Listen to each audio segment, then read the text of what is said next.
for Army leaders. Shame on you for letting this happen. Shame on you for not taking action. A lawsuit claims Dr. Blaine McGraw exploited patients. He's been suspended while the Army investigates. Chicago aldermen want more solutions for the city's billion-dollar deficit. They're urging Black Mayor Brandon Johnson to dig deeper into an EY consultant's report. Johnson says he's open to ideas but defends his corporate tax plan, calling on big companies to pay their fair share. And iHeartMedia and TikTok are teaming up for a first-of-its-kind partnership, launching TikTok Radio and a new podcast network with up to 25 creator-hosted shows. The deal also includes live events. Get BIN News Now on demand 24/7 on the iHeartRadio app. This is Dr. Jaquil Ross, the host for Talk That, NOLA Education, brought to you by New Schools for New Orleans. On Talk That, we'll be focusing on the amazing work of educators and students happening inside and around public schools in New Orleans. Our school communities are full of so much talent and promise, so let's talk about it. This month, we'll be joined by Jamar McNeely, Jarrell Bryant, and Dana Peterson for a discussion focused on the importance of Black men in education. Also, we will hear from Kathleen Harris, Dr. Sheila Guidry, and Dr. Kelly Jordan to talk about how NSNO and NOLA Public Schools are supporting a growing English language learner population in our schools. Following that, we will have a conversation with a few representatives from NOLA Public Schools to talk about the upcoming enrollment window for school year 26-27 using the New Orleans Common Application process. So tune in to Talk That, NOLA Education every Monday at 12:30 p.m. on 12:30 a.m. To learn more about NSNO and our programs, visit newschoolsforneworleans.org. Good morning, wake up. The Good Morning Show. Good morning. On WBOK.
Tuesday and hump day and Thursday, and here we are. It's Friday. It's Friday. I am Will Sutton, and with me in the studio is none other than Ro Brown. Where's the bell? Hey, thank you for coming back and stuck with me again. Huh? Hey, I'm happy to have you here. Stuck with me again. Thank you for getting up so early. Well, I'm up anyway. Well, yeah, but you don't have to be up and alert and talking to people all the time. It's one thing to talk to the people you live with, but I know at my home, sometimes the people I live with don't want me talking this early in the morning. So get on out. Get over to that radio station. So here I is. Right? All right. I'm happy to hear it. Hey, folks, it's 7:06 a.m., and, of course, the school zones are still in effect. Yes, I remind you every day, but you know what? It's because of things like what happened earlier this week with this child being killed in a driveway because somebody wasn't paying attention, inebriated. Yeah. It didn't even get a chance to walk to school or get driven to school or catch a school bus because of lack of attention first thing in the morning. So I care about this. My baby boy is 31 years old. but I still care about those who are going off to school. Yeah. And I remember my little brother being hit by a car and the freak out that I had. Fortunately, he was injured, but not critically injured, and certainly didn't die. But that really has caused something in me that I care so much when I see kids in vehicles. And so, and I care about all of your kids or your grandkids, your nieces and nephews on their way to school. So please, please, please be careful out there as you head on out to your appointments. If you got to be there at 7:15, don't rush. Don't rush. Yeah. You might be behind schedule a little bit, but don't rush. Just take your time and get there. Ro, we got quite a show ahead. We've got someone from the Center for Restorative Approaches coming in. And, restorative means something to most people, but we're going to find out what it means to the center in the context of helping our youth deal with conflicts, to keep them in school and to keep them off of suspension, how to develop and strengthen relationships, and keep them away from the juvenile system, which, there are kids who are, I'll say, in touch or go through the juvenile court system, and they come out really fine. But there are others that they kind of get caught up in a cycle, and we don't want to see that happen. So we'll talk with them about that. And we're going to be talking with Leona Tate. That's going to be a good conversation, and that's going to be coming up in a bit. They've got something going on tonight, is it, Ro? Tonight? Yes, Yep. it is. Yep. Today is the 65th anniversary of the integration of Orleans Parish Public Schools at Yes. William Franz and McDonough 19. All right. And Yeah. Leona Tate, of course, was one of the 4 little girls who integrated Orleans Parish Public Schools. Right. So we're going to be talking about that anniversary and an event that's happening tonight. And stand by, stay tuned. We had a mayoral debate forum as we were going into the October 11th election. And then coming out of the October 11th election, heading into the November 15th, we had a City Council District A candidates forum, and we had a City Council District E candidates forum. And now we're going to have a criminal court clerk candidates forum. Forum. But let me, go ahead and clean that up now, because that was the idea. And we've worked on this for much of the last 3 weeks to try to make this happen. And it, instead of being a candidates plural forum, it will be a candidate singular forum. A candidate. We will have the incumbent criminal court clerk, Darren Lombard. We will not have the challenger, Calvin Duncan. We invited Mr. Duncan and his campaign multiple times to participate, and kept moving days and times and so forth to hope that would happen. That's not happening. So we're proceeding with incumbent clerk, Darren Lombard. We also will hear from our friend Kelvin Luster from Home Bank. Always good to hear from Brother Kelvin to talk about our financial health, our fiscal health. And he's going to focus a bit on the role of banks in our communities and community development. And my, how time flies. Oh, my goodness, it's 7:11 already. You got to be there at 7:15. You got 4 minutes, so it's got to be really, really close. Maybe in the next room, fire up the laptop, get the phone out, and get to work. But not too many of us going to drive 4 minutes to work and be on time. Not for 7:15. Well, if you work at home, well, yes, that's why I then said you don't have maybe to. if it's in another room. You work at fire home. up the laptop. And Yep. All right, we're going to go to break, and we'll be back, talk about some of the news and information you want to know, need to know, might want to know, right here on WBOK 1230 AM. The talk line is 504-582-9422, 504-582-9422. You're listening to WBOK 1230 AM, what New Orleans is talking about. All day long.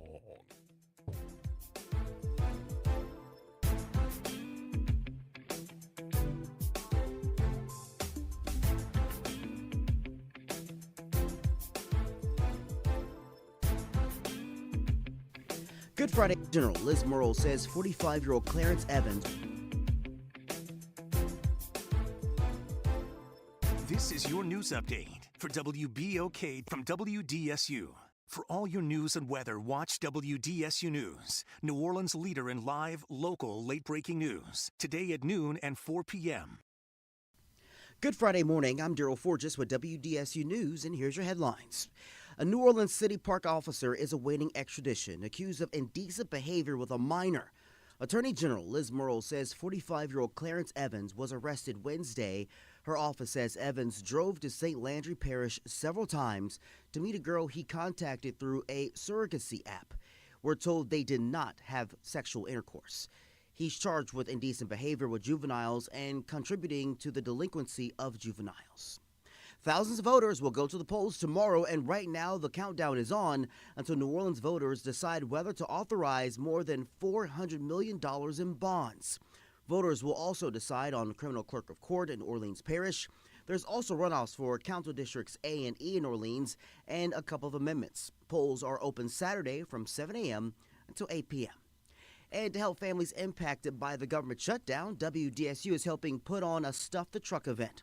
It's happening today from 11 a.m. to 1 p.m. We're asking you to stop by the station and drop off non-perishable food items to help our neighbors in need. The drop-off will be set up outside the station at the corner of Barone and Howard. All donations go to United Way. And former WDSU anchor Norman Robinson will be here to greet people as they drop off their donations. And the Pelicans are back in action tonight, and with the Pels sitting at just 2-9 overall and the hot seat for Coach Willie Green heating up, tonight's a big game. The Pels will welcome the Lakers and star Luka Doncic to the Smoothie King Center. Tip-off is set for 7 o'clock tonight. I'm Daryl Forges, and that's your headlines for WBOK. And have a great day and a phenomenal weekend.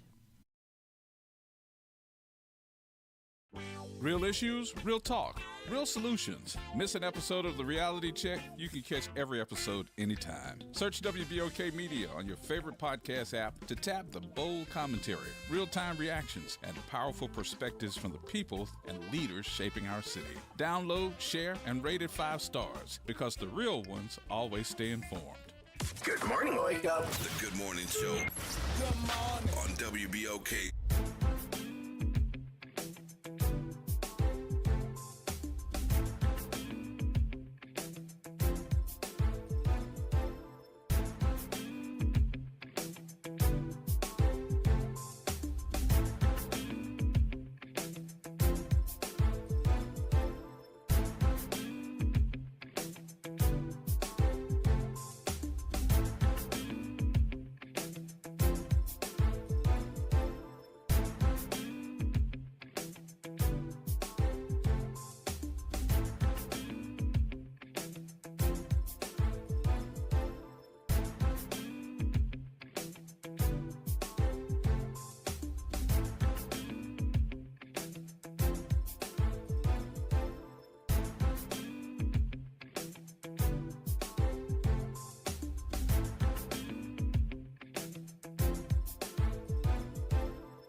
Good morning, and welcome back to the Good Morning Show. I am Will Sutton, and the other voice you hear is Ro Brown. On the other side of the glass is our producer, Naren Sanders, keeping things moving along and on track. Again, it's 7:16 a.m. School zones are in effect with those speed limits, so go slow. Ro, we've got a number of news developments, but I want to talk about something that didn't happen yesterday or overnight. Okay. It happened last weekend. Okay. I want to talk about it because it's in parts of the black community, certainly HBCU community, HBCU football community, it's gone viral. Mm-hmm. You don't have to be a fan of, a grad of, associated with Grambling State University or Bethune-Cookman to have heard about and seen videos played over and over and over and over and over again. I thought, okay, Saturday, Sunday, Monday, but man, it's like continuing throughout the week. Mm-hmm. For those of you all who don't know, there was a SWAC matchup between Grambling State University and Bethune-Cookman on last weekend. And there was right around halftime, I think it was, there was a fight. End of halftime. A fight, a brawl, a melee. I'm going to let you think about what to call it. But it was more than a push or a shove between a couple of players and then 3 or 4 other players trying to break it up or weighing in. It involved a lot of players, I think coaches and staff. Yeah. And it didn't look good. No. It did not look good. Never looks good. It's not like this has never happened in college football of any kind, PWI, HBCU. But the number of people involved and the level of attention that it's gotten, I thought our listeners might want to know a little bit more about this. So there were, more than 20, 25 a total players? of 27 players have been suspended. 3 players, and I don't know from which team, been suspended for 2 games. The others for 1 game. 18 players from Grambling, 9 from Bethune-Cookman. It seems that at halftime, when Grambling's team came out on the field, there's this tunnel, or it's like a hill. Yeah. The stadium is down in a ravine-like. And so, for those familiar with Grambling State University, it's called the Hole. Yeah, which basically means there's a hole, but there's a hill. Yeah, that's you got to come down from the locker room. You walk down to the field, and the Grambling players were doing that, but there were a couple of Bethune-Cookman players within the Grambling team coming in. So the rest of the Bethune team, I guess, had already gone. They had, according to the videos. Yeah, exactly. And so, you see some mouthing off, between the Grambling players and the 2 Bethune-Cookman players, and, some pushing and some grabbing starts. And the Bethune players see this going on, and they come up to help their 2 guys, I guess, and the whole works. And we had a brawl on the field, all-out brawl. Yeah, because it spills from the walkway down to the field. The entire length of the field. The entire length of the field. People pushing, shoving, grabbing, whatever, swinging at people. And so 18 players from Grambling suspended for a game and 9 from Bethune-Cookman. But what kind of impact does that have? But by the way, Bethune-Cookman was fined $25,000 by the conference, Southwestern Athletic Conference, and Grambling was fined $40,000. Okay, I was at Grambling last month. I went to the Texas Southern game because I'd never seen a game at Grambling. So, it went up. Had a good visit with Mickey Joseph, the head coach, who I covered in high school, known him 40 years. Okay. Loved the guy, loved his family, Vance, Mr. and Mrs. Joseph, the parents and everything.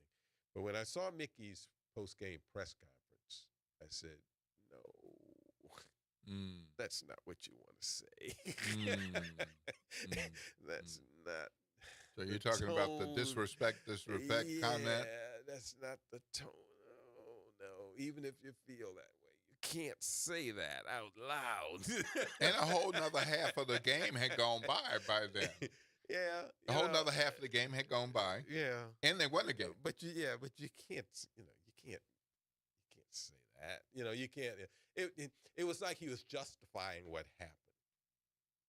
Okay, that's how it comes across. And I don't think that's what he meant, but that's how it comes across. And I think he's apologized since then. Yes. But that wasn't a very good look. That wasn't a very good look, for me. Right. These things happen. They don't happen every game. They don't happen every week. I will mention that at Louisiana Lafayette and Texas State, they had a brawl too on Saturday over in Lafayette. Same day. Yeah. Yeah. 13 players, I think, 12, 13 players suspended. That happened after the game. And, that was one of those things that, when it usually happens is after the game. But, so, yeah, I mean, those kind of things happen, and it was unfortunate that it happened. And, and for me personally, as an old person, there was no reason for this, because, okay, so there's might be some protocol where, like Mickey said, you don't leave your players in the locker room. You don't have your team coming down in pieces. Right. I mean, he's right about that. I've never played football. Yeah. Never been on a team. Yeah. But my understanding is there's a clock for almost everything. Before the game, during the game, during halftime, after the game, even the walk down, kind of thing. You are absolutely correct. Everything is scripted. Yeah. It is. I'll give you an example of maybe the last time that anybody thought about this. Remember when Jeff Landry was mad at the LSU basketball team because they weren't out for the national anthem? Yes. Same kind of thing. That's a good point. Same kind of thing. Excellent point. Same kind of thing. Yeah. Okay. Right. I mean, this is going to happen at this time, and this, and this team warms up here this time. Everybody has that schedule. Right. Everybody has it. Right. And so that's a prime example. That's what it is. But I mean, at halftime, you don't generally have that schedule. That's like before the game. Right. That schedule of right. The chronology of how things will go. But I mean, it just I don't see why that would lead to a brawl. Okay, and I know why. But I just, in my old way of thinking, it just seemed like something really small. Have to go. So bad look for Grambling State University, bad look for Bethune-Cookman, bad look for SWAC, bad look for football, or this too will pass. I mean, this too will pass. It will always pass. But I mean, it's just not it's not a good look. I mean, I don't think it's something that's going to stick. I mean, there was another coach, a head coach at a HBCU, who said that it just makes us all look bad. I'm not always into the it makes us all look bad kind of thing. Mm-hmm, mm-hmm. It's happened over there, not over here. Yeah, it doesn't mean that. Mm-hmm. Yeah, I mean, it doesn't mean that Hampton, is going to do that, or Florida A&M is going to do that. No, because Grambling and Bethune-Cookman did it. That well, that's how they all. Right, right. No, right. I never subscribed to that. All right. Okay. All right. Well, good convo about what happened last weekend. I hope everybody will follow the clock in the script this weekend, and we won't see. I think they will. Won't see any of that. Grambling plays at all. I'm Will Sutton, and with me is Ro Brown. This is WBOK 1230 AM, the Good Morning Show. The talk line is 504-582-9422. In a bit, we're going to be talking with Troy Richey about the Center for Restorative Approaches in their work. Right now, we're going to break, and we'll be back in just a bit. You're listening to WBOK 1230 AM, what New Orleans is talking about all day long.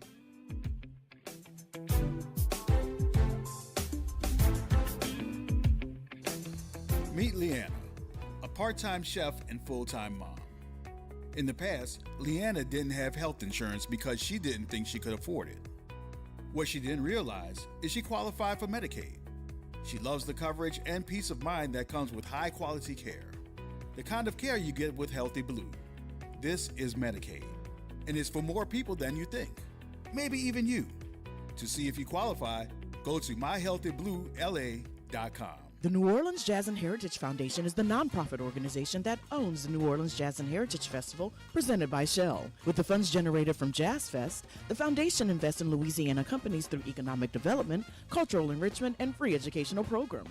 To learn more about what the New Orleans Jazz and Heritage Foundation does, please visit www.jazzandheritage.org. A message from the community scientist. Do you live or work in St. James, St. John, St. Charles, Ascension, Calcasieu, Baton Rouge, or St. Bernard Parish? You may be exposed to harmful chemicals like phthalates, BPA, and flame retardants found in everyday products but linked to serious health risks. That's why the Community Scientist, a program of Rise St. James, brings you clear, science-based facts that protect your health and our environment. Stay informed, stay empowered. Visit risestjames.org today. Hey, New Orleans, this is First Lady of Funk with Jason That Will Funky Soul Band. Get out November 15 and vote for Calvin Duncan. It's Jason up, y'all. When it comes to them vocals, I'ma run that. When it comes to your vote, let him get that. Let your voice be heard. This is giving you his word. Vote, make this change for something for Calvin Duncan. Vote Calvin Duncan. Paid for by Calvin for Clark. Good morning, Wake Up. The Good Morning Show. Good morning. On WBOK.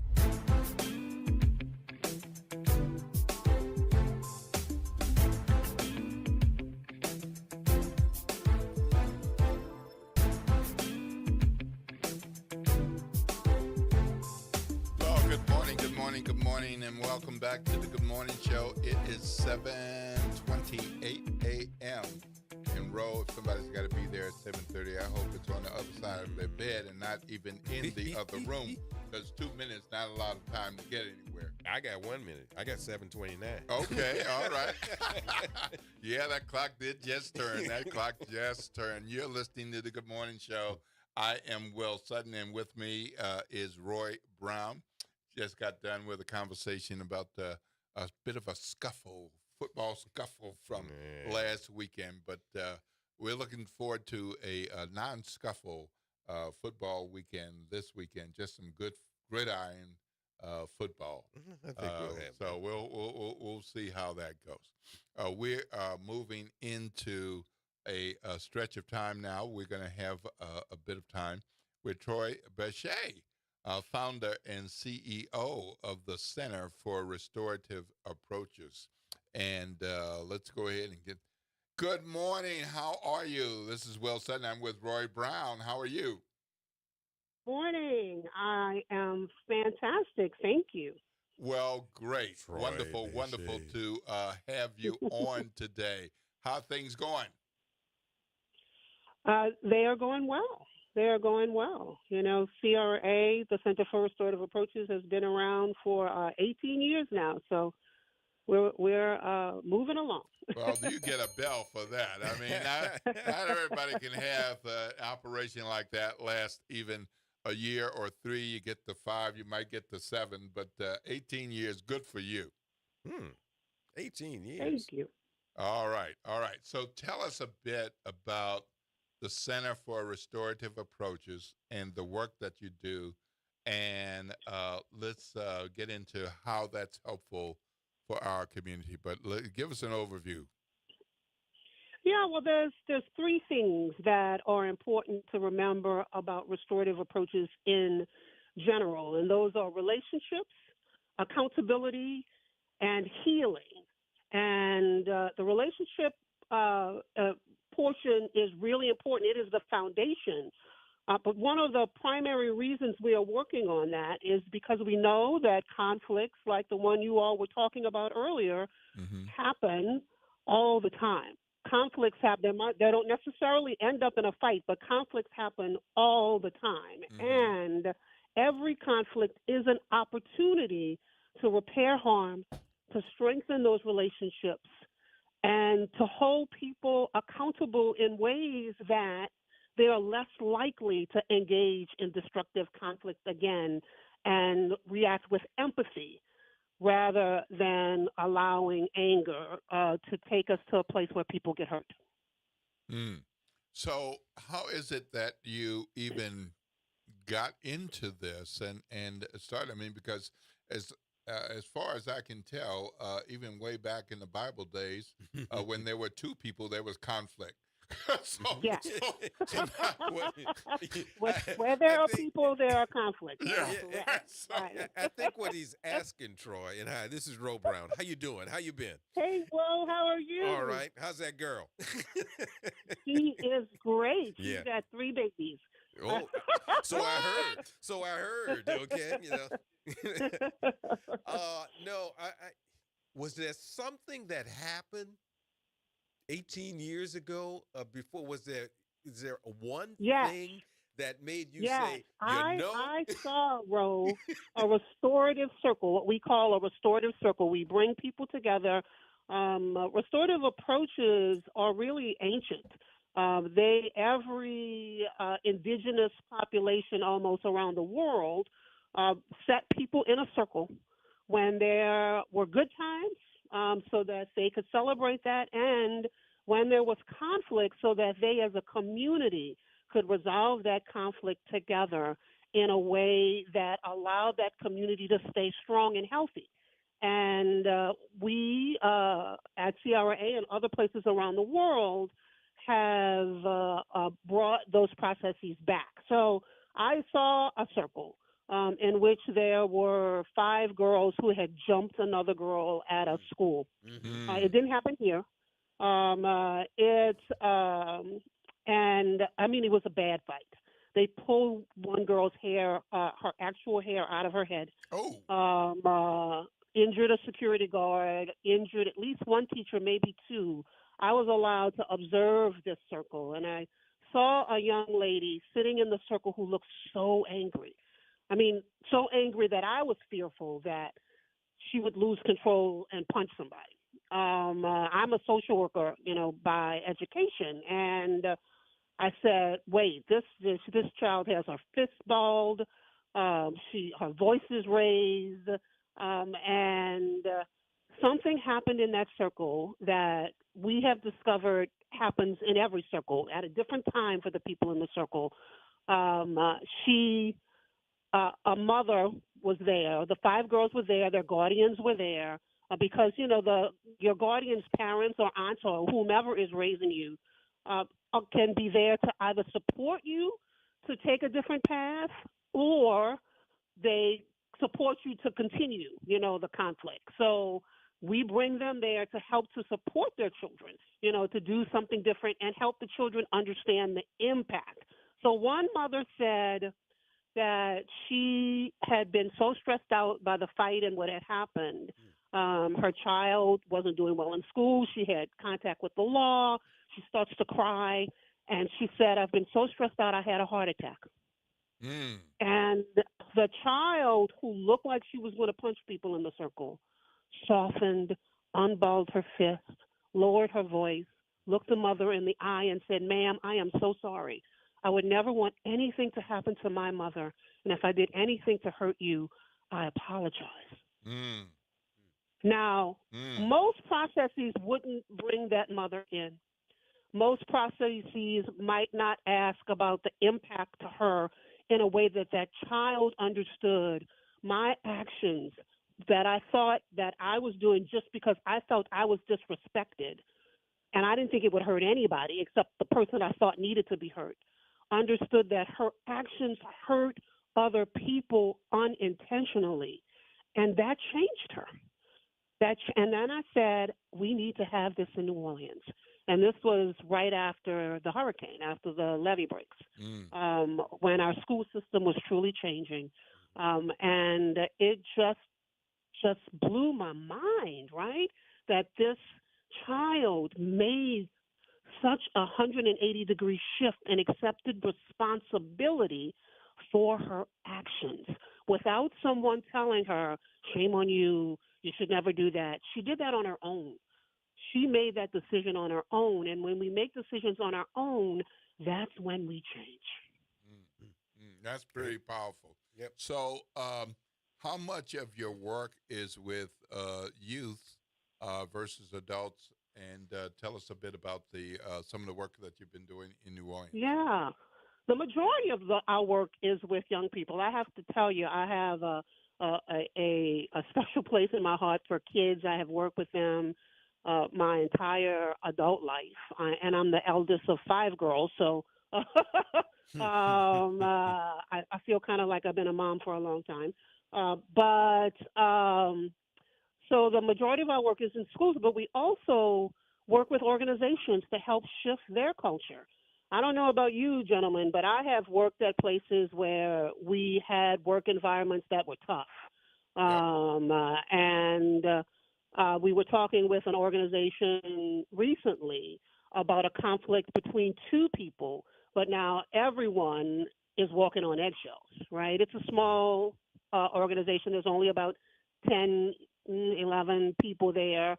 But the conflict between the 2 is causing angst among everyone, right? So if you don't resolve those conflicts, then it impacts everyone and it impacts your work. So we really look to help to provide some training to all of the staff to resolve conflicts in the moment before they escalate, or get help resolving it after the fact if you're calling us in to help you.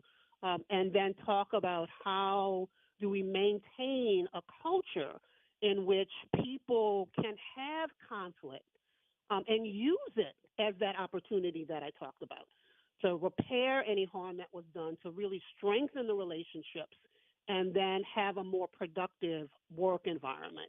In schools, our work has primarily, at least right now, been around our violence interruption program. We know that violence is happening in our city. It is actually decreasing, but the levels of violence, like any child that loses their life, any person that loses their life because of violence, that's one person too many, right? In schools, we're seeing too much of that. So a school that we had worked with formerly, the NET Charter Schools, reached out to me and asked if we would be interested in helping them, the school system, with this problem. And thanks to New Schools for New Orleans, we got a grant to start the work. The health department put out a proposal for violence interruption, and we were awarded a contract to do that. So now, free of charge to any school, 5th grade and above, we will come in to help resolve conflicts so that they don't escalate into violence. Well, that's pretty amazing, free of charge. So if a parent sees something going on and they want to have their kid participate in this, do they notify you, or they notify the school, or how does that happen? Yeah, they can do either. Most of our referrals do come from the schools, but if a parent would call us, then we would reach out to that school. You know, they would tell us the school that their child was attending, and we would reach out to them and talk about whether the school would have to be amenable to us coming in. But most schools are. Most schools are amenable to having help when a request for help has been made. We're talking to Troy Bechet, CEO and founder of Center for Restorative Approaches. Usually when we think or we talk about conflict resolution, we're usually thinking about teenagers at schools, stopping fights, stopping violence at schools or whatever. But, I thought about this when you were mentioning it. What's more difficult, dealing with those or dealing with those supposed grown-ups in those offices? Well, I can tell by the tenor of your question that you have a thought in mind about that, and you are correct. The longer we have lived with our ways of resolving conflict, often the harder it is for us to change those behaviors. In our training, one of the things that we ask people very early on is how how long do you think? Well, there's an educator called Harry Wong. He says it takes 28 times of repeating, not 28 times, 8 times of repeating a behavior to learn it. So I just gave you the answer. To unlearn a behavior and replace it with another one until it becomes habit takes on average 28 times. That does not mean that you can't do it at time 2. It just means that you have to think about it. And that's the crux, right? In that incident you all were talking about, if folks had taken a moment to say, this is not a good idea, this is not a good idea to get into brawls, that the people on the sidelines, rather than say, the way to help them is to, get into a brawl, rather than say, hey, bruh, this might not be a good idea. Come talk to me. Let me remove you from the situation. The more people that promote nonviolent ways to handle conflict, model that, the more likely a community is to do it. But you do have to stop yourself, because fight or flight is real. Like when we are disrespected, which is one of the highest reasons that people get into conflict, they feel disrespected. If you don't stop to think, hey, I know I'm feeling disrespected right now, the way to get to respect is not fighting. I need to have a conversation afterwards. I need to get somebody to help me to resolve it, whatever is necessary to stop you from doing what your defense mechanism is telling you to do. Okay. Well, thank you so much for joining us this morning. How can people reach out to you or your colleagues if they're interested in learning more? Yeah, so our phone number is 504-249-5274, 249-5274, and you can call that number and let us know what is going on, and we can get the process with something as simple as that. Wonderful. And I believe you have some introduction programming coming up in January. Is that still scheduled? Yes, it is. And you can go to our website, which is thecra.net. That's thecra.net. And those trainings are going to occur in January on the 20th, 21st, 22nd, and 23rd. So the 20th through the 23rd. We have a 2-day, the entire training is 4 days. We will teach you the circle process that I talked about, that young lady who apologized to the mother participated in. But we also have a 2-day training for things as simple as what we call a restorative conversation. A small conflict happens, use this process in order to slow yourself down and resolve that conflict in ways that are healthy, that help you to maintain strong relationships with the persons that you are in conflict with. All right. Well, is that for anybody, or is that anybody can take it? Oh, and restorative approaches work anywhere there are people. So you don't need any particular training. The woman that I saw facilitate the first circle that I talked about was a marketer. That was her background. We have, Are you there? In order to help them to learn, better ways to parent their children. We have spouses that take it to learn the better ways to work with their spouses. So anybody can do it. Wonderful, wonderful. Well, thank you so much for joining us this morning. Thank you, helping Troy. us think about thinking before acting to avoid deeper and troublesome conflicts in our various relationships, home, work, school, and otherwise. Thank you, Ms. Troy. You are welcome. Such a pleasure to talk with you both. All right. Have a blessed day. Take care. All right. You too. All right. We're going to take a break right now. We're going to come back, and we're going to talk to Dr. Leona Tate about this big anniversary and the event that's happening today. It is 7:46 a.m. This is WBOK 1230 AM, what New Orleans is talking about all day long.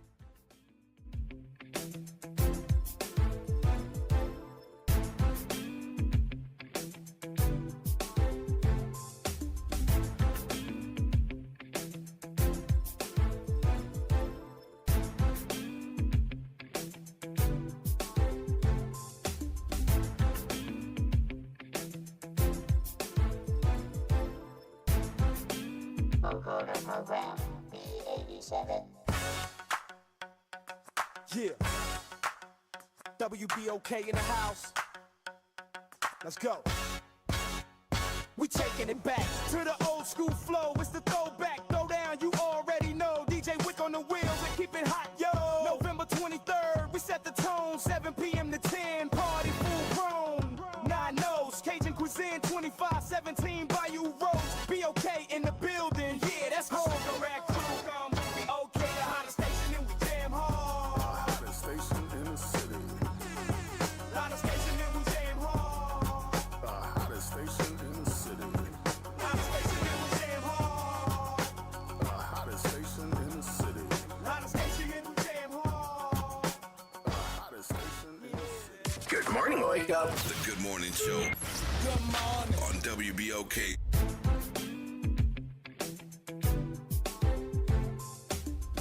Good morning, good morning, good morning, and welcome back to the Good Morning Show right here on WBOK 1230 AM. I am Will Sutton, and with me is Ro Brown. Ro Brown. Good morning. Good morning. It's good to have you back, man. Having a conversation with the people, and of course, with our WBOK family of listeners. And right now, we're going to jump into conversation with Dr. Leona Tate. Good morning. Good morning. This is Will Sutton. I'm here with Ro Brown. How are you? I'm great. How are you? Fabulous, fabulous, fabulous. First of all, let me say that 65 years ago to the minute. Exactly. 65 years ago to the minute. You've seen the video all of your lives of the 4 little girls walking into William France and McDonough 19, integrating Orleans Parish Public Schools, November 14th, 1960. So my first question to Dr. Leona Tate, who was one of those 4 little girls, you are probably one of the few people in the world who can tell you exactly where she was 65 years ago. On this day.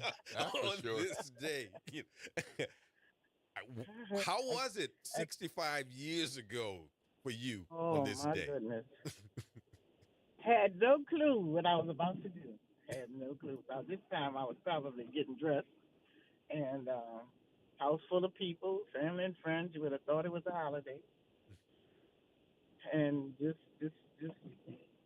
I knew I was going to a new school. I was happy to be going to a new school because I hated my old school. But when that black car pulled up in front of the door and my house got real quiet, I said, I just knew something was going on. Something was going on. When we approached that building, there were people everywhere. But I didn't pick up on everybody being white. I really didn't. And I didn't pick up on the anger. I thought a parade was coming because that's what it looked like, and I knew a parade passed on that street. My mother said it wasn't a parade. No, it wasn't a parade. No, it wasn't a parade. No. And so, but 65 years later, you really understand now. And tell people, an example of how, because I know you got to go. You got a lot of things to do today. The TEP Center. I'm riding right now. Yeah. That tells us that you now understand how important what you ladies did that day. Just talk about the TEP Center and why it exists, how it exists. The TEP Center, our mission there is just to create an environment to try to promote undoing racism, and things to bring people together. But we want to do it in an educational way. We want to do it and I say educational ways because when I go to schools, the students don't know what's going on here. They don't have any idea of this history. So I feel like if they come to the TEP Center and walk the walk that we walked, the experience is a little bit different. They understand it. They realize that history is not that long ago. And it's a great feeling for me to even see that happen, when their little faces light up like that when they see me, because I'm still here. Yep. And tell them it's a tangible place because, I'm kind of surprised that a lot of people don't realize, am I right in saying you bought the school building? The TEP Center is the former McDonald 19 Elementary School building. You bought the building and turned it into what? You have a number of things going on. Oh, a number of things. We have an interpretive center at the bottom. We can't say museum. That we hold a lot of conferences, workshops, events. Upstairs, we have 25 affordable apartments for seniors, 55 or older. And it's full to capacity. Even those who are aware of TEP Center, I don't think they're aware of the living quarters and opportunities there. Yeah. And can of course, TEP means the Tate Etienne and Prevost Center, because I named it after the three of us. Right. Yeah. We need to mention, the other three. You're talking about Gail Etienne. And TEP Prevost. And the late Tessie Prevost. Right. TEP. But I keep her going. I still feel like she's here. I hear her voice every day. I just keep going on like she's still here. I just got over that yet. So people can come to, it's kind of a museum also, right? Yeah, if they come in, they take the tour, and we do tours Monday through Friday, 10 to 2. And they walk just as we came in, and they see a film, and the film is in black and white. So that's why students think that this happened during slavery, because it's an old film. Because it's in black and white. They really do, So after they finish the film, then I come in the room, and that's another, it's another ball game. Then they think they're looking at a ghost. Their mouths are wide open. They're just shocked to see me because they just don't realize that, some of us are still here, and I get to answer a lot of questions, and it's a good feeling. It's a real good feeling when that happens, but they get to see where we played at. They get to experience the room with the papered windows, and knowing that we never ate from the school. Couldn't go in the cafeteria. We had to bring our food and beverages. Water fountains were turned off, and never been able to play outside. And they just can't believe that. Well, I think that's one of the most important things for young folks is that it's not like this happened so long ago. Right. That some of those who experienced it, you only read about in books. You're alive and well, and flourishing, and you can hear the stories and what it was like directly from someone who experienced this. And it's a clear example to me of why we have to keep pushing to make sure that things like this are course corrected over the course of the current day and the upcoming history. Because it wasn't just that through the kindness of people's hearts that these schools were integrated. And far from it. And your parents made a really important decision to have you and your family, because it wasn't just you, you and your family participate and make this step. They were the real heroes. Yeah, I did, and Leona will remember this. 25 years ago today, I did a series on television with four little girls. Okay. Did one each day, and their experience through it. And one of the things that people realized from that footage, when they saw that old footage, was that your parents were walking in there with you. which people overlook. I mean, that was dangerous then for them to do that. It really was, okay? For you to be walking in there, you know, with your child. I mean, you had a job. You had to work around white people. Right. Yeah. Okay. Exactly. You know what I mean? And you had to, you know what I mean? And it was pretty courageous of them to do it.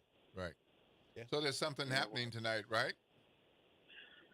Yes, we'll be having our annual gala tonight at the TEP Center. Morehouse is coming in at 6 p.m. and show a documentary that they did. They came here to interview me a while back. So they're in town, and the gala starts at 7:30. And we got a lot going on. I'm on my way to Walter Cohen High School this morning. We did a contest for, it was a theme that they had to pick to draw up the painting, and a little girl did an outstanding job. She's a junior. So I'm going to serve donuts to her class and give her a gift. Wonderful, wonderful. That's so great. are tickets still available, and is it open for anyone to come, or? Tickets are still available. You can contact us by calling 504-273-9709, or you can go on the website, tepcenter.org, tepcenter.org.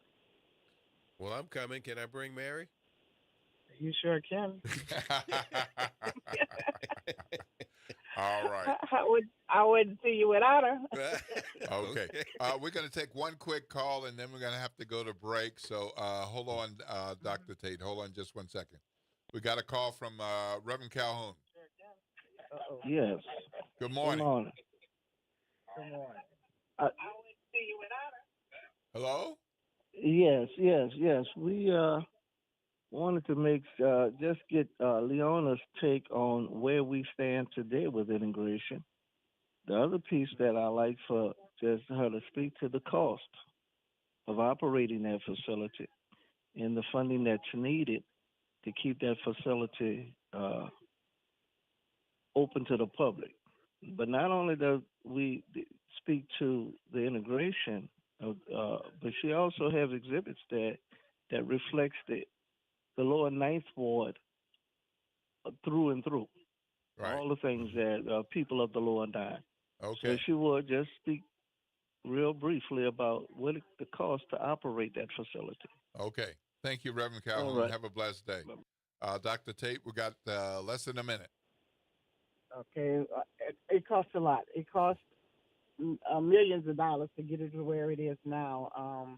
We need $5 million more to finish our exhibits, and then it'll be in full bloom. And hopefully, when that's done, I can go back to the school board and ask that to be a part of the school's curriculum, because I really feel like that's a place they could just not learn the integration story.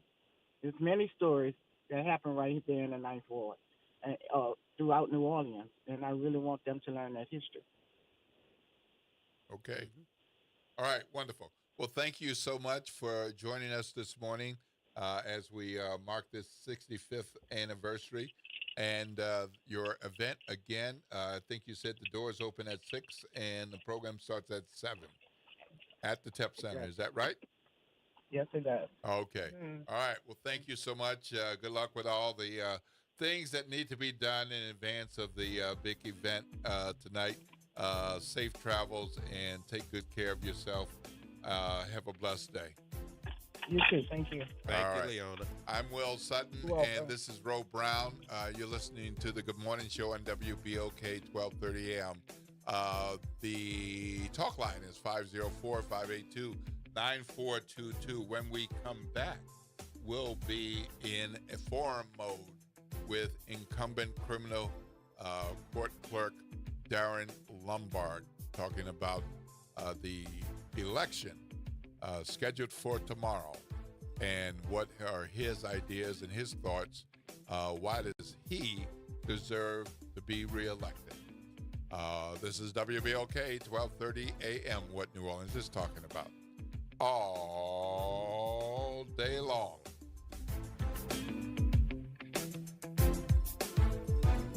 New Orleans, this is Councilman Freddie King III. This holiday season, we're inspiring the city by giving back with our annual Inspire the City Turkey and Ham Giveaway. And this is Kim Charbonnet of the 6th Ward Steppers. Please join us on Tuesday, November 25th at Alice Hart Charter School at 10 a.m. and then we'll be at Mahalia Jackson Theater for 2. Each vehicle will receive a turkey or ham, a perishable food package, and limited gas cards will be available while supplies last. We're coming together to make sure families across New Orleans feel the love this Thanksgiving. Because when we come together, we inspire the city. A message from the Greater New Orleans East Business Alliance. New Orleans East is primed for economic development and growth. The East has an abundance of commercial space and vacant land available. The opportunity for development is endless. Come be a part of the economic rebuild. For more information, please give us a call at 504-957-3568. That's 504-957-3568. Building a strong New Orleans East makes a stronger New Orleans. Ladies and gentlemen, welcome to the Benefit Solution Group annual enrollment period update. Who do I have on the line with me today? Hey, this is Lori Swanigan, CEO of the Benefit Solutions Group. And I'm Vanessa Scott, broker senior advisor with the Benefit Solutions Group. Can you guys tell me what is annual enrollment period? The annual enrollment period, the acronym for it is AEP. It starts October the 15th and it goes through December the 7th. Why is open enrollment so important? It is a time for anyone with Medicare. Any person with a red, white, and blue card can actually get a plan. There are forms that you need to fill out to even get your prescription drugs. So can we go ahead and throw that number out there? Yes, let's do it. Again, that number is 504-621-3687. Awesome. And that's going to be Vanessa Scott coming to your doorstep. It's Benefit Solution Group. Don't let the laws change and leave you stuck out. Get your Medicare review today at 504-621-3687. Benefit Solution Group is a licensed independent agency not affiliated with the U.S. government. We offer Medicare, Advantage Part D, and Medicare plans for major carriers in our market area. You've got responsibilities, but that doesn't mean your dreams are on hold. At Southern University at New Orleans, our evening and weekend college is designed with your life in mind. Finish your degree, start a new one, on your time, your degree, your schedule. No excuses, just opportunity. Visit suno.edu and make your next move today. Good morning, wake up. The Good Morning Show. Good morning. On WBOK.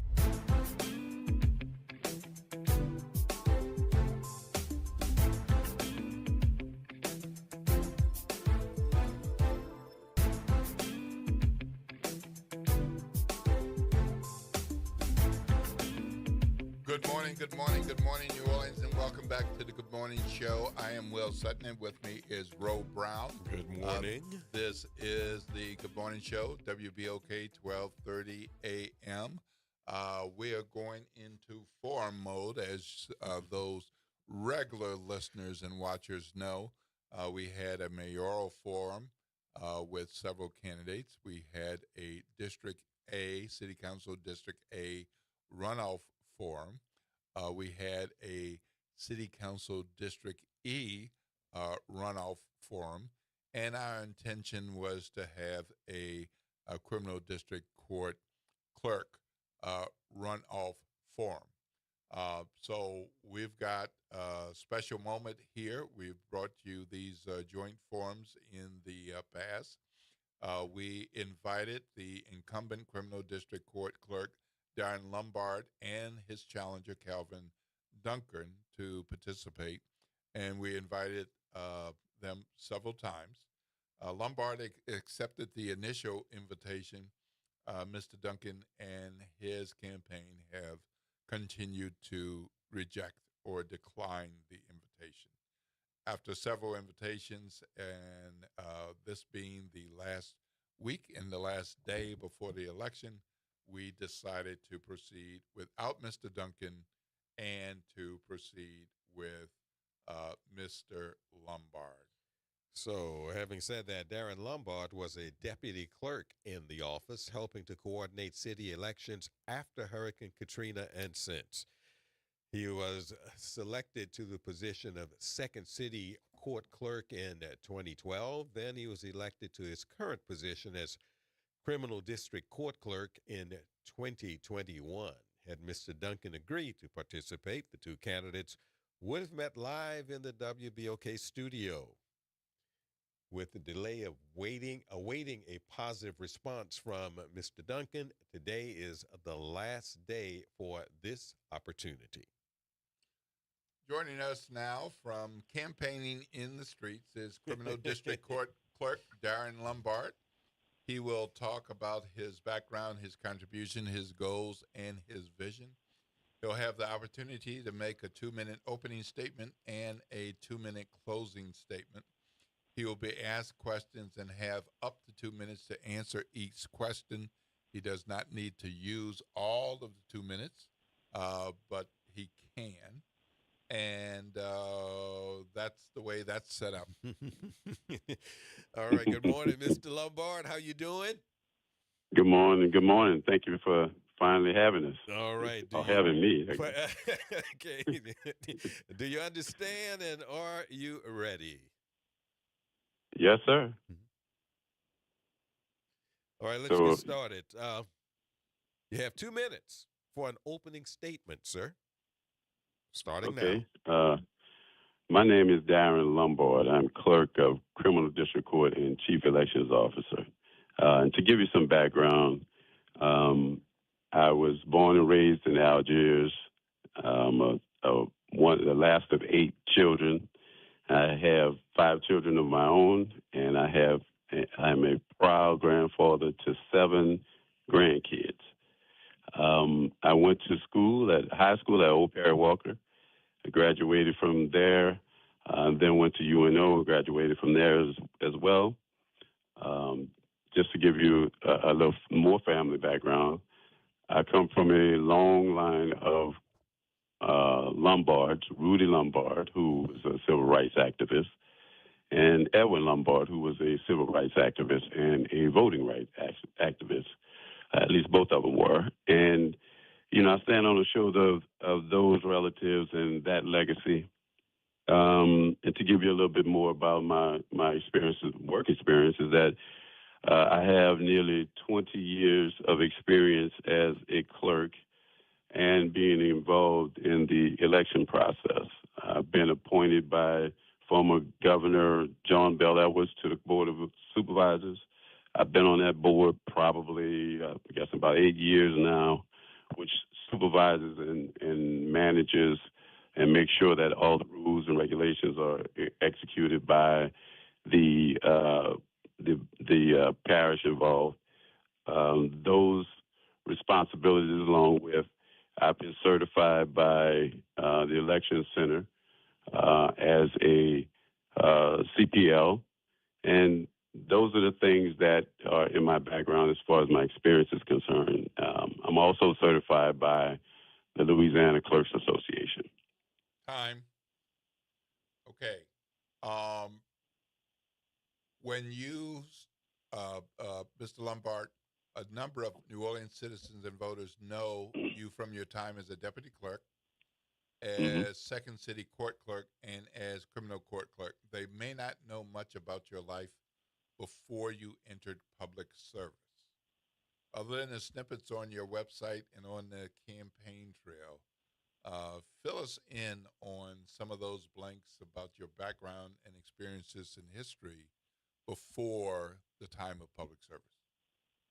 You have 2 minutes. So one thing I did for about 5 or so years was that I was a assistant director at a substance abuse clinic, which that was a very exciting time for me, and I really enjoyed that job, making sure that I was helping people who were in need in the community, who had substance abuse issues and family issues and things of that nature. We would help clients that would get arrested and have their issues inside the jail and dealing with those substance abuse issues in that arena, which was difficult for them. And also the management of that entire program was a really eye-opening situation. I learned how to basically run a business during that time frame as well, because I did everything from deliver checks and write checks and held the responsibility of making sure that all the policies and procedures were in place for substance abuse clinics, And I also reached out into the community, and that was back on North Johnson and Caffin, where we spent a lot of time dealing with those social issues that were plaguing the community at the time. Beyond that, I then later went into the entertainment business with my older brother out in California. That was another interesting time. I felt like I was more driven to serve the community, so I moved back into New Orleans and got married and had another kid and got into the political arena full time. Okay. Well, thank you very much. I appreciate that. There are, when you started in working as a deputy in the clerk's office, so that's some time ago, did you understand what you were doing, and how long did it take you to learn your job and learn how the office works? I stepped into a situation which I knew was a challenge because it was immediately after Katrina. The city was still basically under mud at that time. That was probably the worst time anyone could have ever walked into a situation like that, because we had lost all of our polling locations, or they were damaged in some way, shape, or form, and we had to figure out really fast how to get these locations back up and running, what locations were running, and how to work with the city and state to make sure that these things were available for that next election cycle. So it was an extreme challenge. We had to learn basically from the ground up, myself and my current elections coordinator, who had just began to serve in the community by getting into the election process herself. So it was a long, tedious process. That in and of itself was one thing. We had to learn how to everything from managing the polling locations to managing upwards of 2,000 people who were working on election day. So that's a lot to learn. We had to do things like secure the machines, make sure the machines were delivered on time, make sure they were delivered safely, make sure the people who received the machines were qualified and knew how to do their jobs. And we had to train all 1,500 to 2,000 poll workers. And we had to train those at various classes at various times leading up to the election. So that part of it was a extreme challenge, and it was exciting to learn that in that environment. And on top of that, we learned about the office itself when we're not doing elections. So it was a challenge, and we stepped up to it, and we accepted that challenge, and we enjoyed learning about it. Mr. Lombard, most of us have a pretty good idea what a mayor does, what a city council person does, a district attorney or whatever. What does a second city court clerk do, and how is that different from what a criminal court clerk does? There's not a whole lot of difference between them other than the fact it's more tedious. It's less dealing with the general public. At Second City Court, you handle matters such as evictions, small claims, suits, and other suits as well. That was more of a civil side of things, and you had to manage the documents in the same way. So when I arrived over there was no case management system over there. It was very old school. When I looked at the environment I walked into, I was kind of shocked, but immediately my thought was that I need to have the capability to reproduce these documents. So we worked with the civil judges and got a case management system in place that is still in place to this day, and it works pretty well. But the difference between that and criminal court is that criminal court, I have 13 judges I'm dealing with. Second City Court, I only have one. At criminal court, we deal with upwards of 4,000 criminal cases a year. At civil court, it's much less. At criminal court, we're dealing with evidence, property and evidence. We're dealing with the DAs. We're dealing with public defenders. We're dealing with defendants, witnesses. We're dealing with all of that versus at Second City Court. And on top of that, we have the election process, which is another very tedious process. And it's basically having two jobs that can be standalone jobs by themselves. But that's the difference between the two. And it was a gradual progression in my career where I started out with the elections process. I learned that situation and learned all the policies and procedures with that. Then I graduated up to being a clerk, and then eventually coming back to the office where I started. We're talking to Darren Lombard, and tomorrow is election day. We should mention we are in forum mode, as Will likes to call it. Yes. Yes, Darren Lombard, the incumbent, and the challenger, Mr. Duncan, chose not to be with us today. How have things changed since you became clerk? What tangible improvements, Mr. Lombard, did you make since you were elected to this position? Oh, that's a good question. I was the first clerk to bring in $1 million grant to modernize the office, which we are literally in the midst of implementing a case management system. We're doing data entry right now. We already have over 600,000 images, 600,000 cases where we're putting information and data into that system and testing it. So we're doing dual entry, and we may be going switch live today.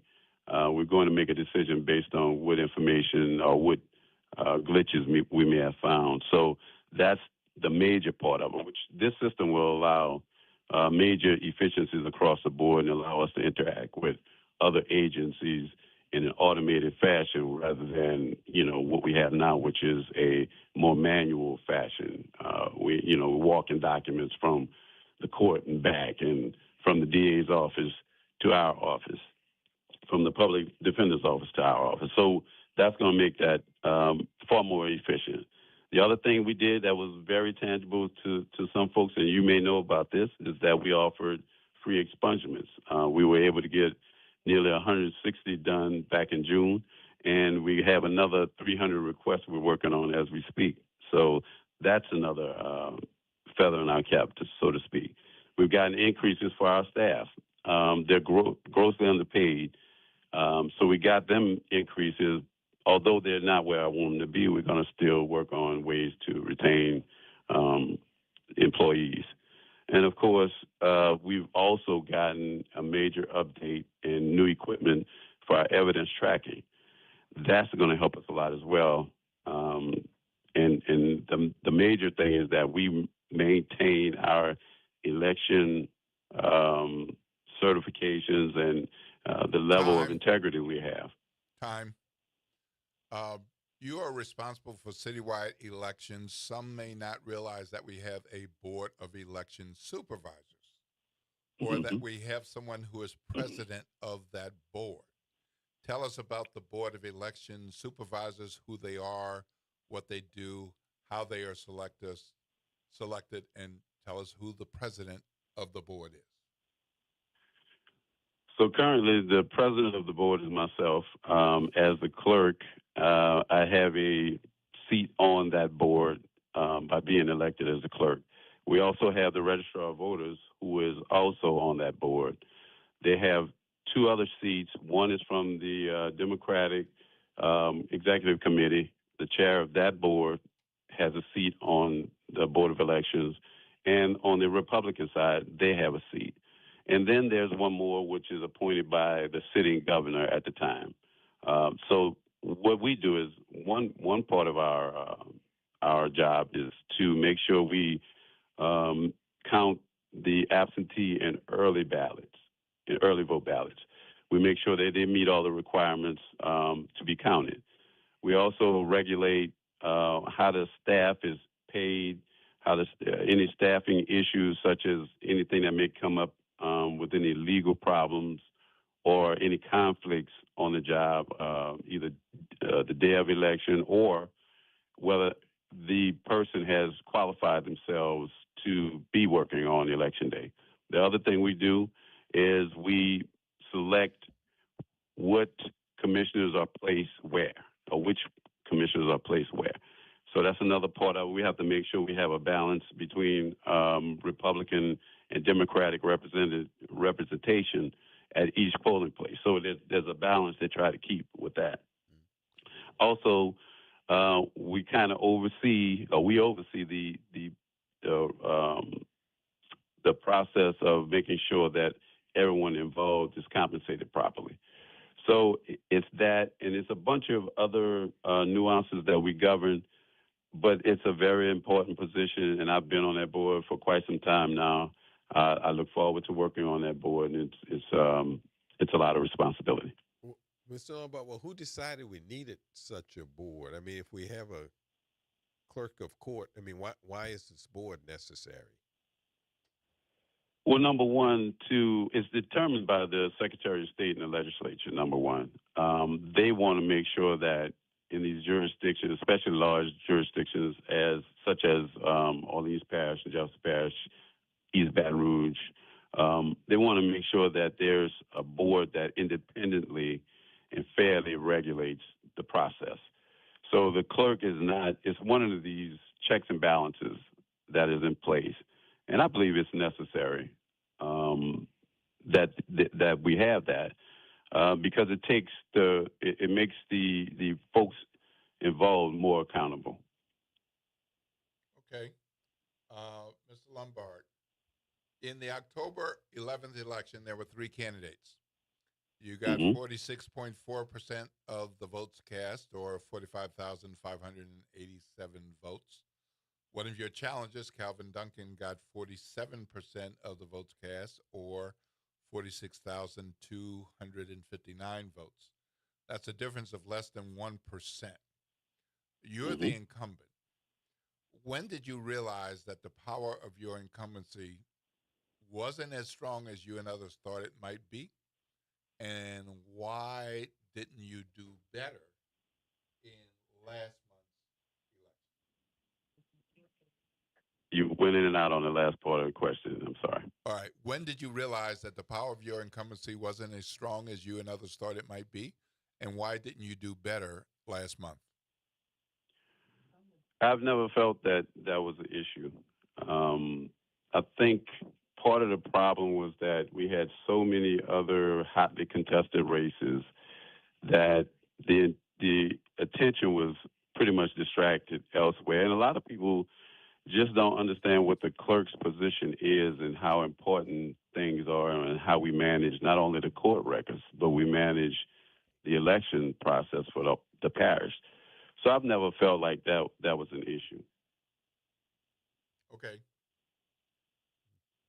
You've been criticized for not being a good steward of office records. Of course, it is a campaign. In the summer, you accused the city of New Orleans of negligently handling important records found in containers and, garbage or trash or whatever. As the story developed, you were accused of being responsible for that situation. Give us your perspective and tell us what responsibility you have for that matter, if any. I've been accused of everything from placing the records in the landfill myself and my staff to recovering them. It's politics, it's negative attacks that are mostly made up by my opponent. The fact of the matter is that we had an agreement with the city for 20 years now, or nearly 20 years since Katrina, that they would provide us housing for our documentation. Most of the time, in some cases we have where the city has provided payments or they cover the cost of housing documents off-site. Remember, we have probably upwards of 1 million cases.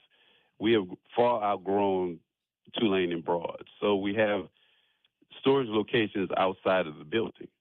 And part of that is the city's responsibility to cover that part of it for us. So we had an agreement with the city where they were paying for storage of those documents that are in question. Not long after Katrina, the property was sold, then the city took on the responsibility themselves by allowing us to store our documents on the property that is regulated by Public Works. someone by the name of Rick Hathaway decided in his infinite wisdom to just discard all the documents after he admitted in a news interview that he knew there were court records. So it was befuddling to me, mystifying to me, that he knew the case, what the case was, and we had these conversations. We had emails back and forth. The CAO was aware, and they agreed that they would provide that service to us, and then later decided to discard all the documentation. At that point, I went out myself to recover them. Time. Final question, Mr. Lombard, and thank you for doing this. Your challenger has a compelling life story, and he's clearly made a strong case for himself. What is it about your story that lets voters know that you deserve another term? Experience. There's no other person in this race, or has ever been another person in this race, that has my level of experience. I've been in that office for 6 years prior to winning the race. So I have experience with not only just the elections, but how that office runs. I later became a clerk myself for 9 years. That level of experience, you just don't get overnight. You have to learn these processes and understand how the law works and how what your responsibilities are. And lastly, the amount of experience with elections. I've been involved with the election process since 2006 directly in managing the elections, not to mention my experience prior to coming into public life. It is not something you learn overnight. It's not a on-the-job training situation. You can't delegate this to other people or try to figure it out on the fly. The citizens of New Orleans need to know that we've had these problems before where a person who is inexperienced have been in charge of election. There's been failures involved. We've had, back in 2005, I believe it was, and a clerk who was inexperienced was not prepared and caused the city to have to rerun an entire election. That cost hundreds of thousands of dollars. Each time we run an election, it costs money. It's usually between the Secretary of State and the jurisdiction that's holding the election. But when you have to rerun that election because of some failure of leadership, that's a cost to the city directly. So it's not only erodes voter confidence, it costs the taxpayers money. And that's an important thing for people to understand. All right, time. Mr. Lombard, you have 2 minutes for a closing statement. 2 minutes for a closing statement, and we'll end the forum. You're on. So, again, I want to let the voters know that, again, I am Darren Lombard, your current clerk of criminal district court and chief elections officer. I have 20 years of experience in conducting the affairs of the clerk of criminal district court's office and running your elections. We have not had one single major issue or complaint in the last 20 years due to my involvement in the election process and my experience in the election process. Again, I come from a long line of folks who are involved in the community, have spent their lives involved in the community. I'm involved directly in the community with giveaways and turkey drives and Christmas giveaways and back-to-school giveaways.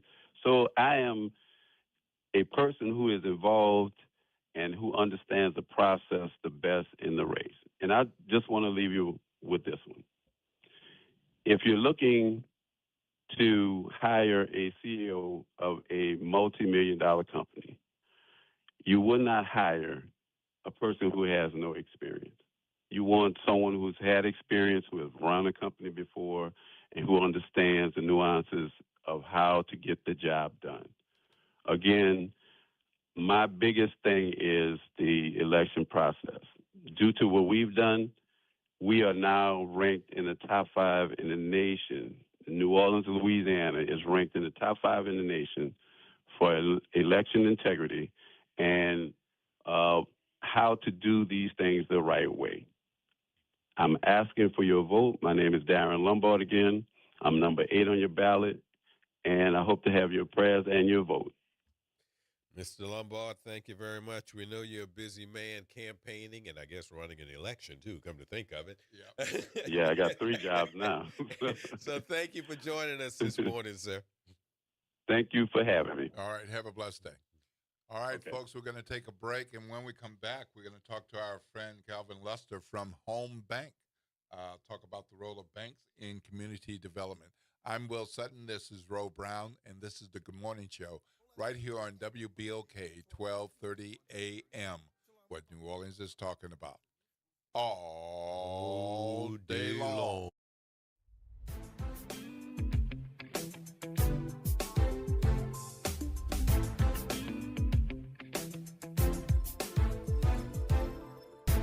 This is your news update for WBOK from WDSU. For all your news and weather, watch WDSU News, New Orleans leader in live, local, late-breaking news. Today at noon and 4 p.m. Friday morning, I'm Daryl Forges with WDSU News, and here's your headlines. A New Orleans City Park officer is awaiting extradition, accused of indecent behavior with a minor. Attorney General Liz Murrell says 45-year-old Clarence Evans was arrested Wednesday. Her office says Evans drove to St. Landry Parish several times to meet a girl he contacted through a surrogacy app. We're told they did not have sexual intercourse.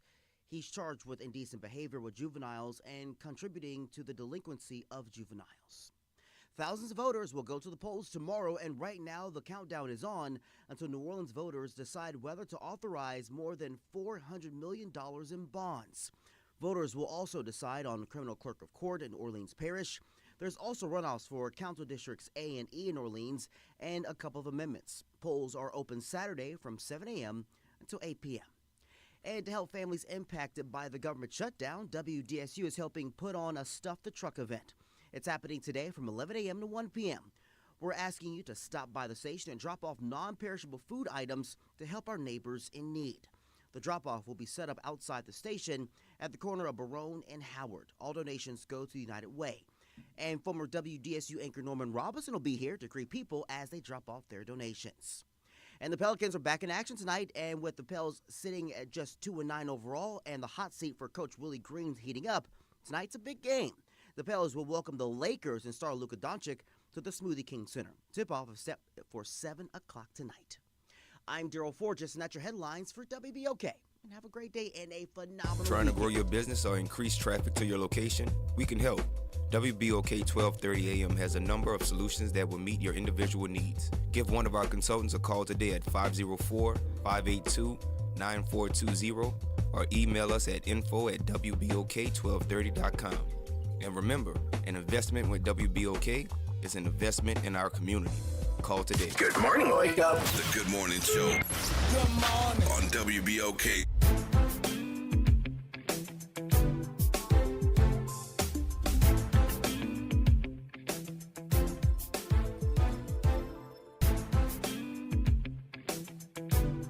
Good morning, good morning, good morning. Welcome back to the Good Morning Show. I am Will Sutton, and with me is Ro Brown. Good morning. Good conversation forum with Darren Lombard, the incumbent criminal court clerk who's seeking re-election, and once again, the challenger, Calvin Duncan, chose not to participate. I learned a few things. Did you? Yes.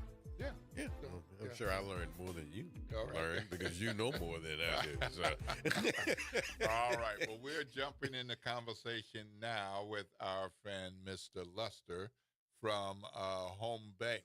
Good morning, Mr. Luster. How are you? I'm Will Sutton, of course, and with me is Ro Brown. Good morning, Brother Will, Brother Ro. Good morning, happy Friday to you. Well, I'm disappointed, man. I have to start it off like that. I'm disappointed. You know why? Uh-oh. Tell me why. You are not here and in person. I can't shake your hand, give you a bro hug. I mean, come on. I know. Look, Well, I'm disappointed. that's not I'm what family disappointed you're do. not here because I can't ask you for some money. Look, just because I'm physically not there doesn't mean I can't give money to you. All right. There you go. There you go. There we go. Yes, sir. Yes. All right. Look, before we jump in today's talk, can I, if it's okay with you, Brother Will, can I do these housekeeping? Absolutely. Please do. You got it. Listen, everybody. Good morning, New Orleans. Good morning, WBOK family. All listeners. Home Bank is member FDIC and an equal housing lender. Now that's out of the way. Will, let's have one of our great conversations. And Ro, I'm so sad I'm not able to shake your hand and meet you in person as well. But we're gonna. I look forward to seeing you on the next visit. Good enough. All right. So, how do banks support local businesses and communities? We often think about how schools are an important part of communities, and how churches and faith houses are an important part of our communities, and of course, families are an important part of our communities. Why banks? How are banks connected to our communities? That's right. I love how you just framed that. When I think of the roles banks play, at Home Bank, it's certainly community development.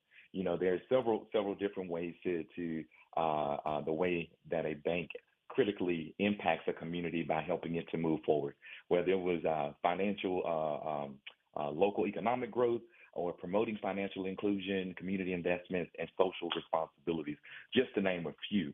But when you just said about the feeling and a sense of having that sense of purpose, connecting through family, through church, why not add banks and financial institutions to that conversation as well? Being able to help you to grow generational wealth, of course. I always like to tell people, we say at Home Bank, the most important thing you can do is, number one, don't quit. Two, always educate yourself. I just heard Brother Rose tell you, Mr. Sutton, that you had a very spirited conversation earlier, and what do you get from that? Every opportunity is an opportunity to learn and do better. So education is going to always be critical. And then you got to lean on those trusted messengers, such as a platform like WBOK with you, Brother Will and Brother Rowe. We know that hearing clear information, given clear direction and instructions, allow us to make the best decisions for us and our family. So at Home Bank, we aim to say it plain, Will, as you know, and we say the truth. But most importantly, it's important that we be right, so that everyone can make decisions that are best for them. So what kind of successful community initiatives has Home Bank come up with? Yes. So the one that there's several. What I love to really share with everyone is that us promoting that financial inclusion. We know banks play a huge role in making sure that everyone has a fair shot at financial stability. But at Home Bank, the focus really and truly is on including families in our rural areas, specifically low-income households, or anyone that's been traditionally overlooked. We tend to move, or trying to encourage people to move from curiosity to commitment. Not often, or very often, our experiences of hearing no, or being on the declining of a decision tends to push us or demotivate us. We don't want that to happen at Home Bank. We want that to be a moment of education, so that we can reset and try that again. Okay, so when you look at community reinvestment from a Home Bank lens, why is it important for the bank and the neighborhoods to think the same way? So let's not say neighborhoods. Let's say for an individual, for a family, for a household. How can they look at a financial institution and see community reinvestment? Yeah. So let me say this. You were talking about to the community, and we know the importance of voting and all of those things that kind of roll with that. Although Home Bank does not do political. We do people. That's our focus. So everything, New Orleans has everything to be proud of, Will. And Brother Rowe, you guys know that. You live it, you breathe it, you talk it every day, and you see it. So as long as our goal is to help to preserve the purpose that everyone is here to do. Seasons, we know seasons come. They come, they go. But the thing that stays the same, for us, we want to help you to protect your purpose. So community reinvestment or reinvesting back in our communities, finding out on the ground what the needs are is number one. Being able to provide a resource to respond to that need is going to be the most important. So that means real dollars going back into affordable housing, having products that be able to respond to those that are looking to build or establish credit. We see our communities at times a divide where some parts of our community experience more economic growth than others. So it is important as a role of a bank that we wrap our arms around all of our communities. That includes the areas that is not experiencing as much investment as another area. So being able to respond with that, with things such as tax credit deals, or also injecting some form of capital or investment so that those communities can move forward. So you have something called Home Access Mortgage Program. Can you walk Yes. us through how that works? Can you start even with who's eligible to walk in or call and say, I want? Yes. So we're very proud of our Home Access Mortgage product. It is a 100% financed mortgage that is kept in-house. Those of us who are homeowners or have experience. Whoa. You said 100% finance? 100% financed. And then That the is second correct. part you said, for those of us who have been through these experiences before with buying, quote unquote, buying a home, Mhm. The mortgage might change once or twice or three times because it's being sold to another location. Are you saying this would not be the case? That is correct. It will not be sold. It is kept in-house with us. So we are with you not only in the beginning stages of this process of home ownership, but from there, from the beginning to the closing, through the life of the loan, it is kept in-house. Our Home Access Mortgage, it's our way, Will, to help everyone in our community with that purpose. We want to make sure that you come away with a plan to achieve home ownership. Or again, Will, as I've heard you say before, we like to focus forward, run, not walk, but we're running toward home ownership. Wow. I mean, that's a different kind of approach. Hmm. So, I mean, I know you're here to talk about Home Bank, but seriously, are there a number of financial institutions doing it this way? So everyone has their way of responding to our community's needs.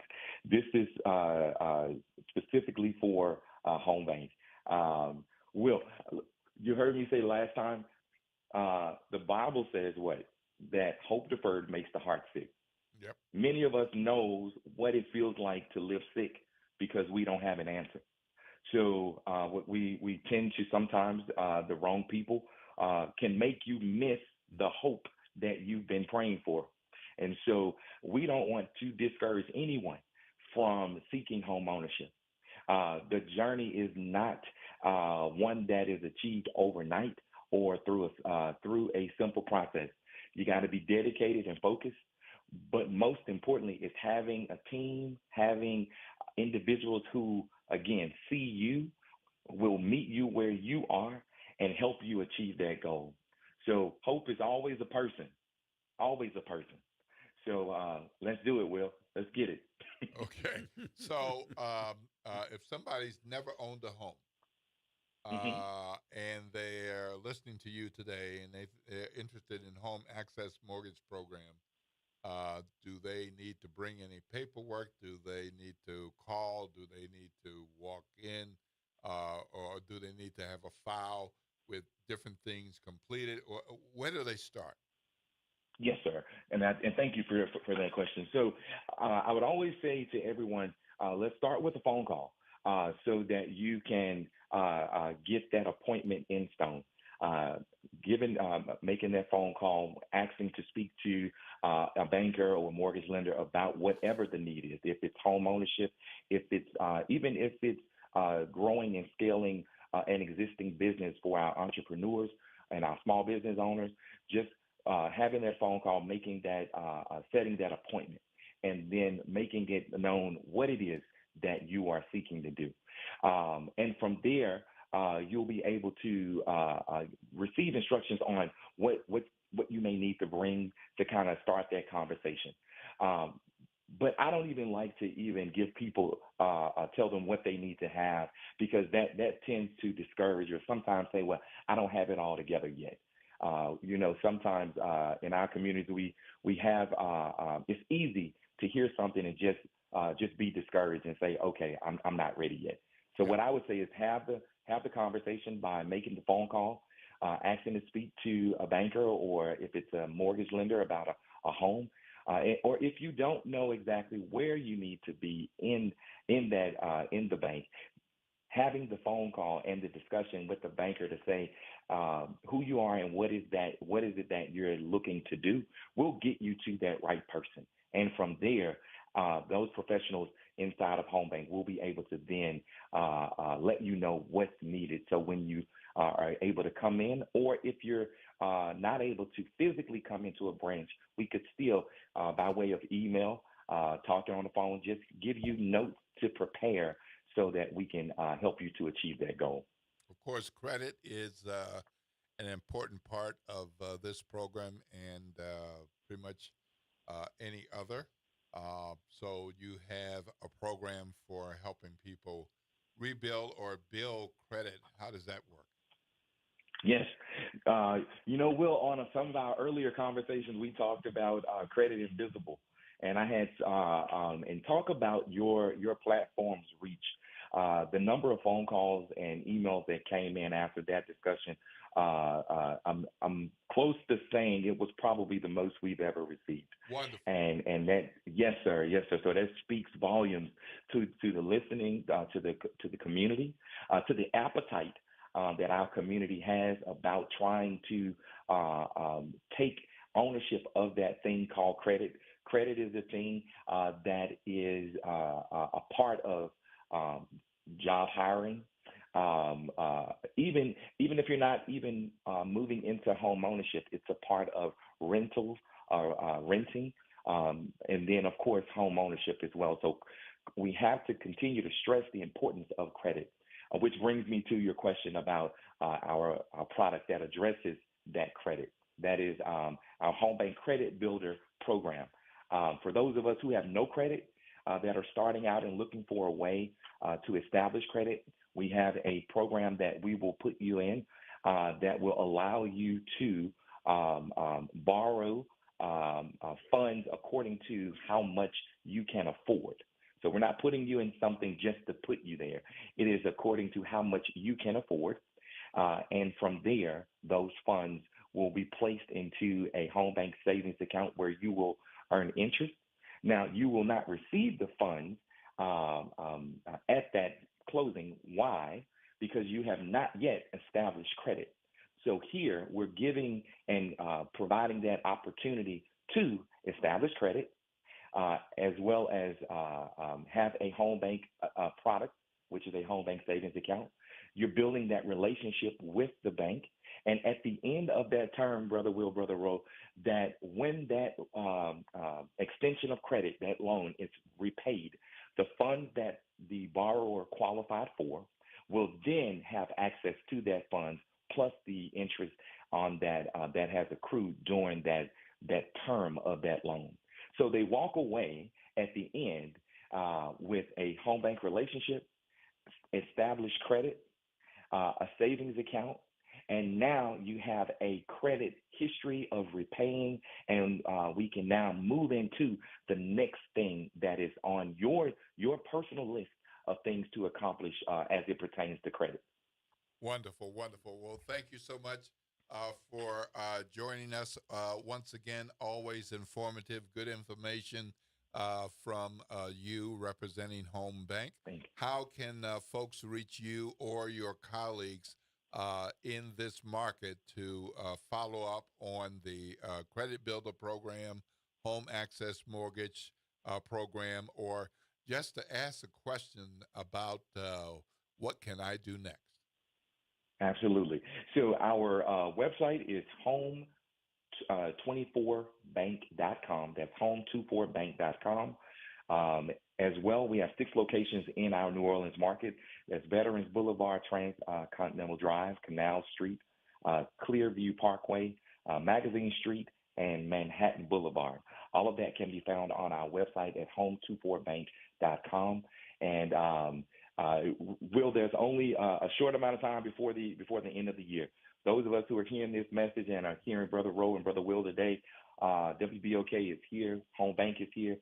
We want to, as we get closer to the end of the year, let us be your banking partner. We thank all of you for those of you who are our Home Bank customers now. But give us a call and let's move our community forward together. All right. Have a blessed day. You too. Thank you. All right. See you next month. All right. Bye. All right, folks, we're going to take a break. I'm Will Sutton. With me is Roe Brown. When we come back, we're going to wrap up the show with a little bit more news and information that you want to know, should know, might want to know. And, of course, remind you about the big day tomorrow, Election Day, Saturday, November 15th. This is WBOK 1230 AM, what New Orleans is talking about all day long.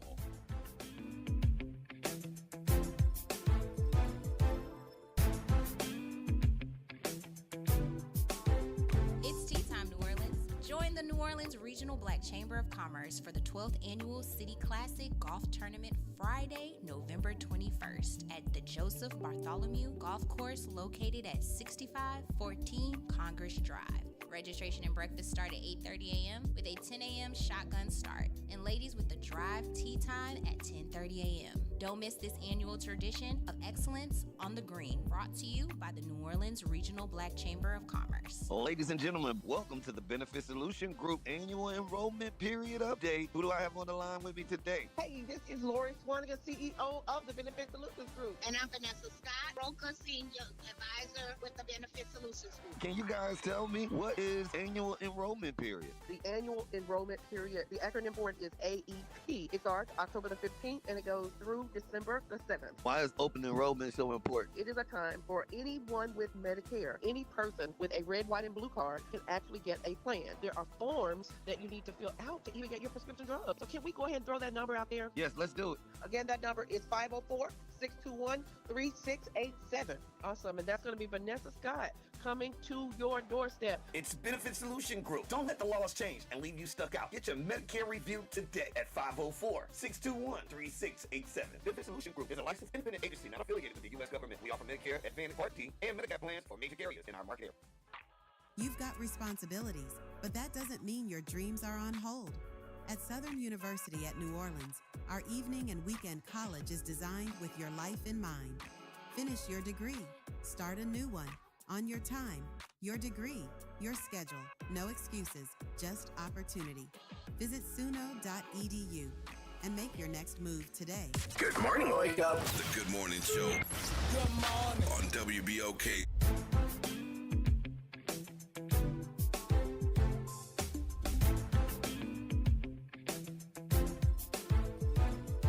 Good morning, good morning, good morning, and welcome back to the Morning Show.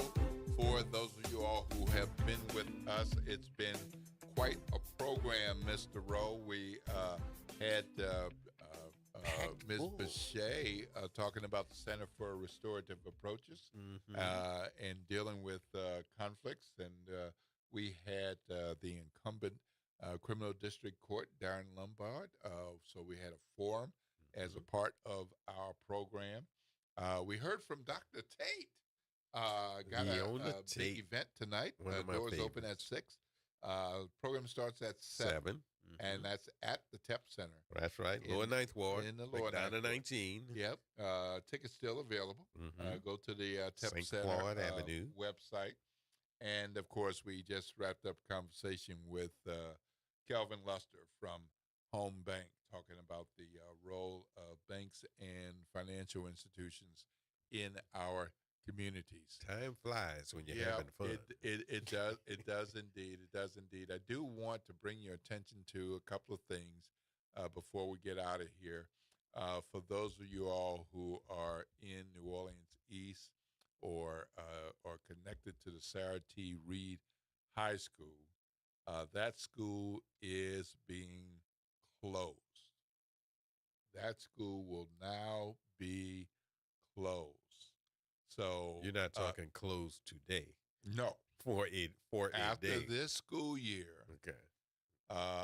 Because it's been low performing, and because of enrollment, and this is the second time this decade that the school has been closed. And so the charter network that operates that school has 3 other schools: Sherwood Forest, Village de Les, Einstein Middle, and they're going to merge into a single K-8 school at the campus currently occupied by Sherwood Forest. So basically, you're having a combination of schools into a single campus as they shut down Sarah T. Reed. What's the charter? So that is Einstein is the charter of them all, and so it's. I know that's going to be disappointing news for a number of people. You get your kid used to going to a school, the school colors, the time, the teachers, the relationships, but schools do cost money. And there are a lot of factors that go into this. And, of course, we have had a proliferation of charter schools in New Orleans since Hurricane Katrina. In fact, we only have one non-charter, and that one's struggling as well. Yeah. So this decision is based on declining enrollment, poor academic performance, and a badly maintained campus. I haven't been there in a while. It sounds that way, yeah. And so I want to know more about that. We definitely want to know more about that. And, I hope to get more about that when we return next week. That is a big deal. Of course, tomorrow is Election Day. We have the opportunity to vote for the clerk. We have 2 candidates. Darren Lombard and Calvin Duncan. We have 2 candidates for City Council District A, Holly Friedman and Amy McCarran. We have 2 candidates for City Council District E, State Representative Jason Hughes and former City Councilwoman Cindy Nguyen. And we have 3 ballot propositions, 1, 2, and 3, and a couple of charter amendments. One would simply move dates and give the City Council and Planning Commission more time to look over things and get things right, my opinion. The other, a little bit more controversial, whether you want the City Council to have say over whether the mayor can hire and fire the city attorney. The city attorney already reports to the mayor and the City Council, and the City Council already approved a measure, what was law, that City Council must approve a number of city department heads, including the city attorney. Well, this amendment would make it so that if the mayor when the mayor hires a city attorney, not only does the City Council have to approve it, but they can overturn the mayor's decision to fire that person with a 3/4 vote. So, it's kind of, I'm not sure, how it stands, because I think what's really kind of blurred things is the current national administration and how they handle Justice Department. How, previously president appointed the attorney general and he didn't talk to him for the next 4 years. Right. Yep. And now, the current president says this is my attorney general. Absolutely. Yep.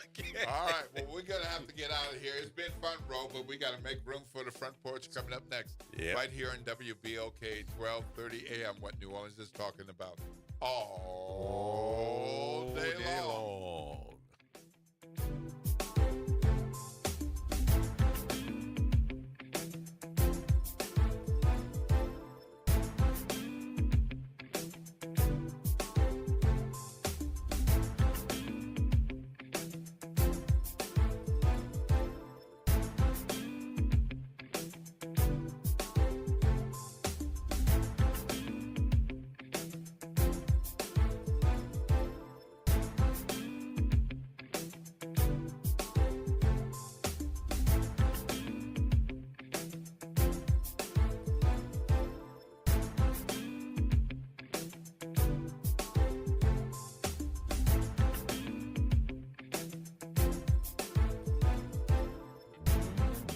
Have you heard the secret of what New Orleans is talking about? I promise everything will be okay if you're listening here on the airwaves. It's that WBOK 1230 AM. From the campus of Xavier University. Yeah. WBOK Go and Equity Media Station. This news report is brought to you by New Schools for New Orleans. I'm Bree Wood with BIN News Now. An Army gynecologist at Fort Hood in Texas is accused of secretly recording women during exams. In an exclusive interview with NBC, the Jane Doe has a message for Army leaders. Shame on you for letting this happen. Shame on you for not taking action. A lawsuit claims Dr. Blaine McGraw exploited patients. He's been suspended while the Army investigates. Chicago aldermen want more solutions for the city's billion-dollar deficit. They're urging Black Mayor Brandon Johnson to dig deeper into an EY consultant's report. Johnson says he's open to ideas but defends his corporate tax plan, calling on big companies to pay their fair share. And iHeartMedia and TikTok are teaming up for a first-of-its-kind partnership, launching TikTok Radio and a new podcast network with up to 25 creator-hosted shows. The deal also includes live events. Get BIN News Now on demand 24/7 on the iHeartRadio app.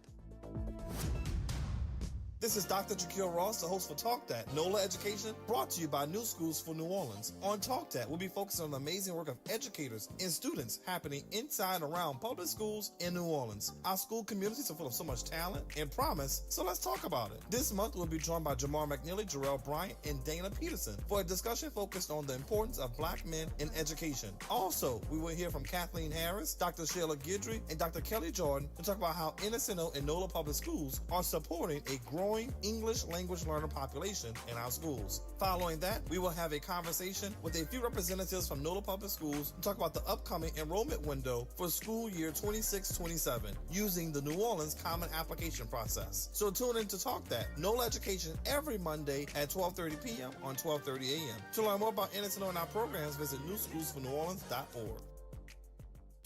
You're on the front porch with WBOK 1230 AM.